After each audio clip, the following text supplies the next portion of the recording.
പിതൃവാകൃതദേഹശ്ച പവിത്രാത്മജ ഊർജിതഃ പ്രപഞ്ചോപശമോ നിത്യ സനാതന ഉപാഹൃതഃ. പ്രിയ നാമജപ ഭക്തരെ, ജീസസ് സഹസ്രനാമത്തിൻ്റെ 3-4 ശ്ലോകങ്ങളുടെ വ്യാഖ്യാനം ഇവിടെ പറയട്ടെ. പിതൃവാഗ് ധൃതദേഹശ്ച പവിത്രാത്മജ ഊർജിതഃ പ്രപഞ്ചോപശമോ നിത്യ സനാതന ഉപാകൃതഃ. ഇതാണ് 3-ാമത്തെ ശ്ലോകം. ഇതിലടങ്ങിയിരിക്കുന്ന നാമങ്ങൾ: പിതൃവാഗ്, വേർഡ് ഓഫ് ദ ഫാദർ, പിതാവിൻ്റെ വചനമാകുന്നു അവൻ. ധൃതദേഹശ്ച, ദേഹം ധരിച്ചവൻ ആണവൻ. വേർഡ് ഇൻകാർണേറ്റ് ആണ് ഈ അവതരിച്ച വചനം. പവിത്രാത്മജ, പരിശുദ്ധാത്മാവിൽ നിന്ന് ജന്മമെടുത്തവനാണ്. ഊർജിത, സ്വയം ശക്തനാണ്, കരുത്തനാണ്, സർവശക്തനാണ്. അങ്ങനെ ആദ്യ വരികൾ: പിതൃവാഗ് ധൃതദേഹശ്ച പവിത്രാത്മജ ഊർജിതഃ. 3-ാമത്തെ വരി: പ്രപഞ്ചോപശമോ നിത്യ സനാതന ഉപാകൃതഃ. പ്രപഞ്ചത്തിൻ്റെ ഉപശമമായവൻ, പ്രപഞ്ചത്തിൻ്റെ അറുതിയായവനും അവനാണ്. ഭാരതീയ സങ്കല്പത്തിൽ നിഗ്രഹാനുഗ്രഹ ശക്തനാണ് ഈശ്വരൻ. സൃഷ്ടി, സ്ഥിതി, സംഹാരം ഇതെല്ലാം ജഗദീശ്വരനാണ് കുടികൊള്ളുന്നത്.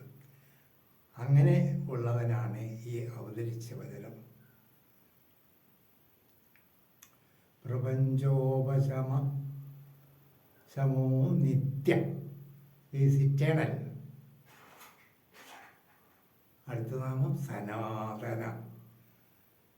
നിത്യ എന്നുള്ളതിൻ്റെ അതേ അർത്ഥമാണ് സനാതന, ആദ്യം മുതൽ എന്നും ഉള്ളവൻ. സനാതന ഉപാകൃത, ഭക്തരാൽ അടുത്ത് വിളിച്ച് ആകർഷിക്കപ്പെടുന്നവനാണ്. ആഹൃത, ഉപാഹൃത, അടുത്ത് വിളിക്കപ്പെടുന്നവൻ. എന്നെ വിളിക്കുന്നവർക്ക് ഞാൻ സമീപസ്ഥനാകുന്നു എന്നാണ് വചനം. അങ്ങനെ 3-ാമത്തെ ശ്ലോകത്തിൻ്റെ നാമങ്ങൾ പറഞ്ഞു കഴിഞ്ഞു. ഒന്നുകൂടി ആ നാമങ്ങൾ പറയട്ടെ. പിതൃവാഗ് ധൃതദേഹശ്ച പവിത്രാത്മജ ഊർജിത പ്രപഞ്ചോപശമോ നിത്യ സനാതന ഉപാകൃതഃ. 4-ാമത്തെ ശ്ലോകം: സ്വയം ഭൂശ്വേതവസ്ത്രാംഗ സർവാസു നിലയോ ഗൃഹഃ ഗോഷ്ഠകോണേ പ്രസൂതശ്ച കർപ്പടാവേഷ്ടിതോ നൃപഃ. സ്വയംഭൂ ശ്വേതവസ്ത്രാംഗ സർവാസു നിലയോ ഗൃഹഃ ഗോഷ്ഠകോണേ പ്രസൂതശ്ച കർപ്പടാവേഷ്ടിതോ നൃപഃ. സ്വയംഭൂ ഈശ്വരൻ്റെ പര്യായമാണ്. തന്നാൽ താനായവൻ, മറ്റാരെ ആശ്രയിക്കാതെ സ്വയംഭൂവായവനാണ്. ശ്വേതവസ്ത്രാംഗ, ശ്വേതവസ്ത്രങ്ങൾ അണിഞ്ഞ് ശിഷ്യർക്ക് പ്രത്യക്ഷപ്പെട്ടവനാണവൻ. അതുകൊണ്ട് ഉടലിൽ വെള്ളവസ്ത്രം അണിഞ്ഞവൻ, ശ്വേതവസ്ത്രാംഗ. അടുത്ത നാമം സർവാസു നിലയോ. അസു പ്രാണനാണ്. സർവ അസുക്കളും എല്ലാ പ്രാണങ്ങളും നിലയം, വീടായിട്ടുള്ളവൻ.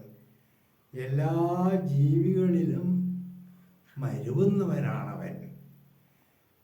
സ്വന്തമായി വീടില്ല എങ്കിലും എല്ലാ ജീവികളിലും അധിവസിക്കുന്നവനാണവൻ. അതുകൊണ്ട് സർവാസു നിലയോ അഗ്രഹ, വീടില്ലാത്തവനുമാണവൻ. ഒരു വീട്ടിലും അവനെ ഉൾക്കൊണ്ട് ഇരിക്കാൻ സാധിക്കില്ല. അത്ര സർവവ്യാപിയാണവൻ. അതുകൊണ്ട് സർവാസു നിലയോ, എല്ലാ അസുവിലും കുടികൊള്ളുന്നവനും എന്നാൽ ഒരു വീടും ഇല്ലാത്തവനുമാണവൻ. ഗോഷ്ഠകോണേ പ്രസൂതശ്ച. ഗോഷ്ഠം പശുത്തൊഴുത്ത്. പശുത്തൊഴുത്തിൻ്റെ മൂലയ്ക്ക് പുൽത്തൊട്ടിയിൽ ജനിച്ചവനാണവൻ. പുൽത്തൊട്ടിയിൽ പിറവിയെടുത്തവൻ എന്ന് സംസ്കൃതത്തിൽ പറയുന്നത് ആണ് ഗോഷ്ഠകോണേ പ്രസൂതശ്ച. പശുത്തൊഴുത്തിൻ്റെ മൂലയിൽ ജന്മമെടുത്തവൻ, പിറന്നവൻ. കാർപ്പടാവേഷ്ടിത, പഴന്തുണികളിൽ അമ്മയാൽ പൊതിയപ്പെട്ടവൻ. ബൈബിളിൽ തന്നെ പറഞ്ഞിട്ടുണ്ട്. ബൈബിളിൽ മത്തായിയുടെ സുവിശേഷത്തിൽ അവനെ പിള്ളക്കച്ചകൾ കൊണ്ട് പൊതിഞ്ഞെന്ന്. ആട്ടിടയന്മാർ കണ്ടത് അങ്ങനെയാണ്. കർപ്പടാവേഷ്ടിത, പിള്ളക്കച്ചകളിൽ പൊതിഞ്ഞവൻ, പൊതിയപ്പെട്ടവൻ. എങ്കിലും അവനാരാണ്? നൃപ, ജനങ്ങളുടെ എല്ലാം അധീശനുമാണ്. അതുകൊണ്ട് കർപ്പടാവേഷ്ടിതോ നൃപ,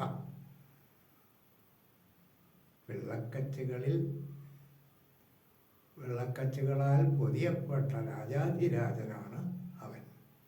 അങ്ങനെ 3, 4 ശ്ലോകത്തിൻ്റെ നാമങ്ങളും അതിൻ്റെ ഓരോ നാമങ്ങളുടെ അർത്ഥങ്ങളും ഇവിടെ പറഞ്ഞു കഴിഞ്ഞു. ഒന്നുകൂടി ശ്ലോകം ഉച്ചരിക്കാം. പിതൃവാഗ് ധൃതദേഹശ്ച പവിത്രാത്മജ ഊർജിത പ്രപഞ്ചോപശമോ നിത്യ സനാതന ഉപാകൃത സ്വയംഭൂ ശ്വേതവസ്ത്രാംഗ സർവാസു നിലയോ ഗൃഹ ഗോഷ്ഠകോണേ പ്രസൂതശ്ച കർപ്പടാവേഷ്ടിതോ നൃപ. Thank you.